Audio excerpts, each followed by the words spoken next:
Hello all, welcome to அக்ஸிசோன். எல்லோரும் எப்படி இருக்கீங்க? நாங்கள் இங்கே நல்லாயிருக்கோம். நீங்கள் எல்லாம் நல்லா இருப்பீங்கன்னு நான் நம்புகிறேன். இன்றைக்கி நம்ம வீடியோவில் என்ன பார்க்க போகிறோம் அப்படின்னா, ஒரு கஷாயம் ரெசிபி தாங்க பார்க்க போகிறோம். இந்த ரெசிபி ரொம்ப ஈஸி, சிம்பிள். கோல்ட் அண்ட் கோஃபுக்கு ரொம்ப நல்லா எஃபெக்ட் உள்ளது. ஸோ வாங்க இதை எப்படி பண்ணலான்னு பார்க்கலாம். கஷாயம் செய்கிறதுக்கான தேவையான பொருட்கள் என்னென்னு பார்த்தலாம். கொஞ்சோண்டு திப்பிலி, கொஞ்சம் ஓமவல்லி இலை, வெத்திலை, பழங்கற்கண்டு, சீரகம், மிளகு, மஞ்சத்தூள், முழு மல்லி, இவ்வளோதாங்க இந்த பொருட்கள்.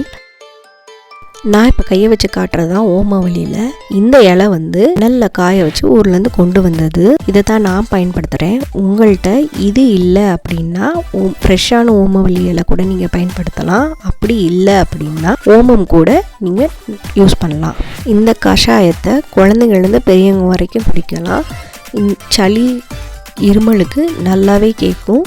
இந்த கஷாயத்தை தொடர்ந்து ஒரு 3 நாளைக்கு குடிச்சிட்டு வந்தாலே சளி இறங்குறத நீங்கள் கண் கூட பார்ப்பீங்க. இதுதான் நான் ஏன் குழந்தைங்களுக்கு கொடுத்துட்ருக்குறேன். இந்த கஷாயம் செய்கிறதுக்கு நான் எடுத்திருக்க தண்ணி அளவு பார்த்திங்கன்னா 500 ml. இந்த 500 ml தண்ணியை 250 ml ஆகிற வரைக்கும் கொதிக்க பண்ணணும். முதல்ல இந்த தண்ணியில் தேவையான பொருட்களை சேர்த்துக்கலாம். சேர்த்து அந்த தண்ணியை சிம்லே கொதிக்க விடுங்க. கொதிக்கும் போது பார்த்திங்கன்னா ஒரு 10 நிமிஷம் கழித்து பார்த்திங்கன்னா ரசத்துக்குள்ள நுரக்கட்டுற மாதிரி இப்படி நுரக்கட்டி வரும். இப்படியே இருக்கட்டும். இந்த இதுலேயே நல்லா கொதிக்கட்டும். கொஞ்சம் நேரம் கழித்து பார்த்திங்கன்னா நல்லாவே கொதிக்கும். நல்லா கொதித்து வர வரைக்கும் விட்டுருங்க. இப்போ நல்லாவே கொதிக்க ஆரம்பிச்சிச்சு.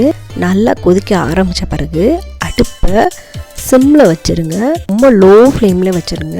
அதுலேயே கொஞ்சம் நேரம் ஒரு 5 minutes அப்பையும் நல்லா கொதிக்கும். அப்படியே மெதுவாக கொதிச்சிட்டே இருக்கட்டும். அப்போ தான் அதோட சாறு நல்லா இறங்கும். அந்த தண்ணியோட மிக்ஸ் ஆகி நல்லா இறங்கும். 5 நிமிஷம் ஆனதும் ஸ்டவ்வை ஆஃப் பண்ணிடுங்க. ஆஃப் பண்ணிவிட்டு அதை அப்படியே விட்டுருங்க. கொஞ்சம் சூடு குறையட்டும். சூடு குறைஞ்ச பிறகு அதை எடுத்து வடிகட்டி குடிக்கலாம். ஸ்கூலுக்கு போகிற குழந்தைங்களுக்கு அடிக்கடி சளி, இருமல் கண்டிப்பாக பிடிக்கும். ஸோ அந்த டைமில் இந்த மாதிரி ரெமிடியை செஞ்சு கொடுங்க, கண்டிப்பாக கேட்கும். 5 நிமிஷம் ஆச்சு. இப்போ பார்த்திங்கன்னா கொஞ்சம் குடிக்கிற அளவுக்கு சூடு வந்துருச்சு. இப்போ இதை வடிகட்டிக்கலாம். ஒரு ஸ்ட்ரெயினரில் வச்சு நான் வடிகட்டிக்கிறேன். இது உங்களுக்கு காட்டுறதுக்காக நான் ஜூஸ் கிளாஸில் ஊற்றி காட்டுறேன். ஜூஸ் கிளாஸில் ஊற்றுறேன்னு சொல்லி நினைக்காதீங்க.